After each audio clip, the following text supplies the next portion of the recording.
Laura jolts awake in the middle of the plane's ashes, panicking as she searches for anything to Wait, what is that? survive Can you use with. this? Clutching the scorched family photo to her chest in despair, Oh God!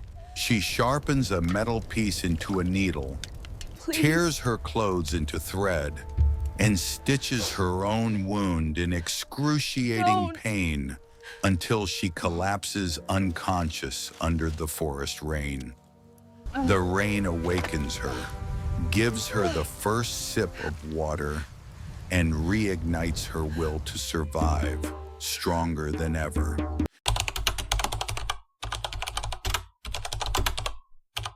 Laura stumbles out of the burned, smoking wreckage, her breath shaking, her mind spinning. Alive. She still can't understand how she's alive. Moving. Just move. The heat from the smoke against her skin makes her panic even more. She drags herself toward the edge of the forest, the only place that looks like hope. Every step is followed by snapping branches and the metallic crack of burning debris behind her.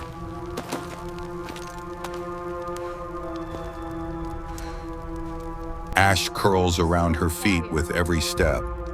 It clings to her clothes, turning her into a ghostly figure wandering through God, ruins. I needed this. At the forest's edge, the silence chills her spine. Everything is so still, it feels like the entire wilderness is watching her move. Please be drinkable. Suddenly, a small explosion erupts behind her. Laura flinches. Her whole body freezes in fear. Wiping ash from her face, she takes a deep breath, trying to steady herself.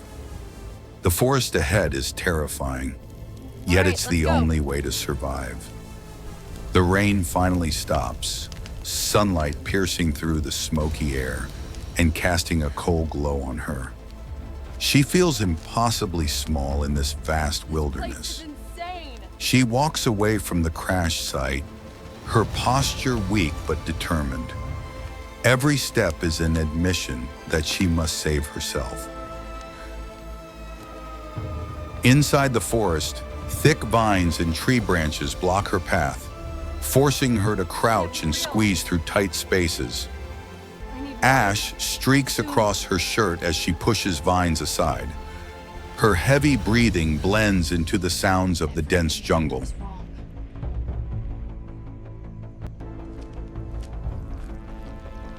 The deeper Laura goes into the forest, the more suffocating everything feels. The vines wrap around her as if trying to hold her back, Not like this. forcing her to push through with every ounce of strength. The sharp rhythm of her knife cutting thorny branches is the only thing carving her a path through a forest that grows more terrifying with every step. Suddenly, a chorus of shrill insects and strange birds erupts from the canopy. The bizarre sound stops her cold, sending unease crawling up her spine. A line of oversized fire ants swarms across her foot, making her recoil in panic. Disgust and fear hit her No, it's all at broken. once. Then she notices bizarre creatures crawling over a rotting log.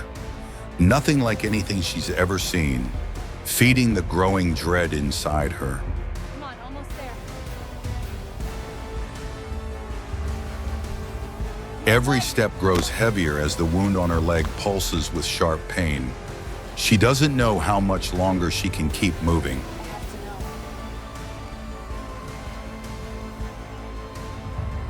know. Laura kneels to inspect the wet mud, hoping it'll lead her to water. Keep going. Yet part of her fears it might mean something far worse. The forest grows darker as the canopy thickens overhead. Everything dims and her heartbeat quickens. When she hears water dripping in the distance, she freezes. A glimmer of hope sparks, but she's not sure if it's real. She shouts into the forest for any sign of life, but only a warped echo calls back, followed by chilling silence. A nearby bush shakes violently, and she instantly braces herself. Fear pulls every muscle in her body taut. A hand-sized flying creature bursts out, cutting through the air. She ducks instinctively, realizing this place is far more dangerous than she imagined. When she looks up through a break in the leaves, she sees a tall hill blurred in the mist. It might be her only chance to see what she's trapped in. Climbing the moss-covered hillside, Laura feels her body near its limit. Every step feels like she's testing the very edge of her endurance.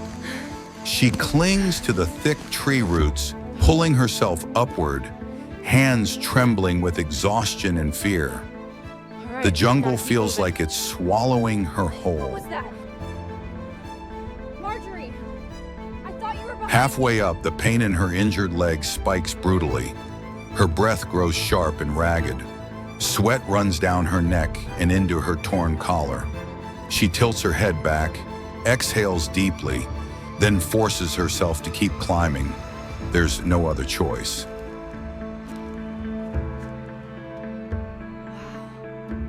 It's huge up close.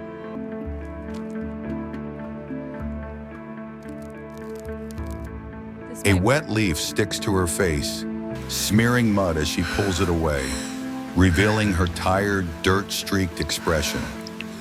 Pushing a thick branch aside, she finally sees the vast forest sprawling below.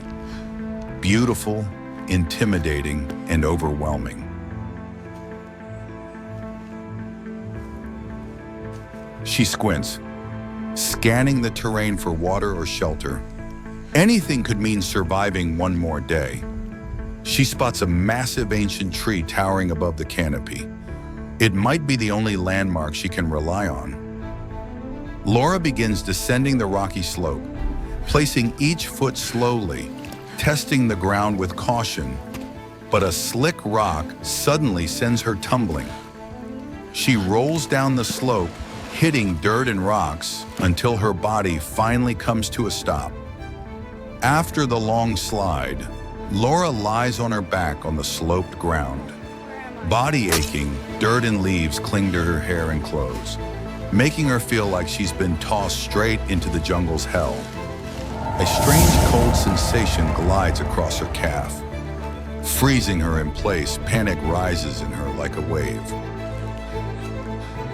From beneath the dry leaves, a two-headed snake slithers out, its wet scales gleaming, something that shouldn't exist in any normal world. Her fingers curl tightly around the knife, knuckles turning white. Despite trembling, a hardened resolve starts forming in her eyes. The snake suddenly lunges. Laura rolls to the side, her shoulder scraping hard against the ground. She swings the knife on instinct, missing, slicing only leaves and vines that burst into the air. She pivots and kicks hard, knocking it off its attack path with a heavy impact.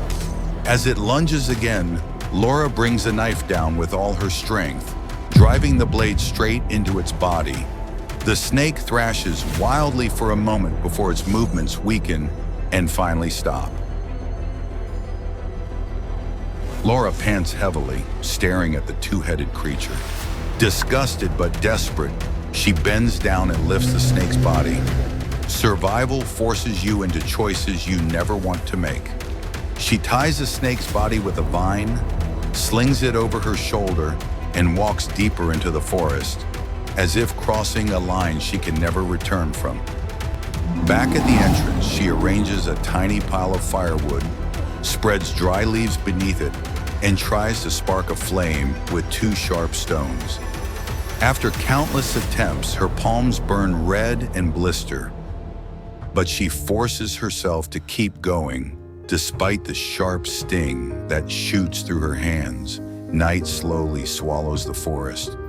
Only her lonely silhouette remains, hunched over, tapping the stones with fading daylight slipping away. A tiny spark flickers, then dies instantly. A brief moment of hope crushed by the darkness again.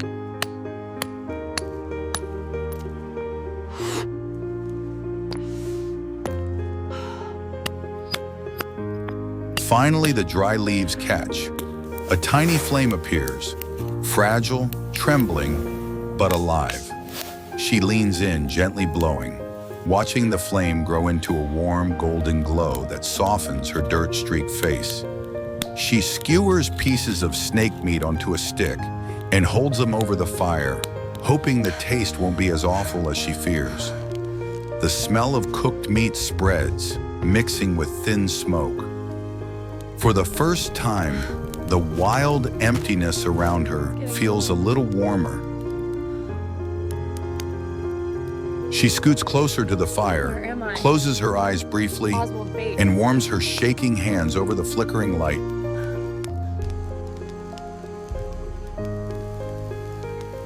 When she takes the first bite, disgust mixes with gratitude. It's far from good, but it's the only thing standing between her and hunger. She sets the food aside, clasps her hands, bows her head, and quietly thanks whatever force allowed her to survive another day. The fire flickers against her exhausted face, but her eyes carry a faint spark again. A fragile hope in a forest full of danger.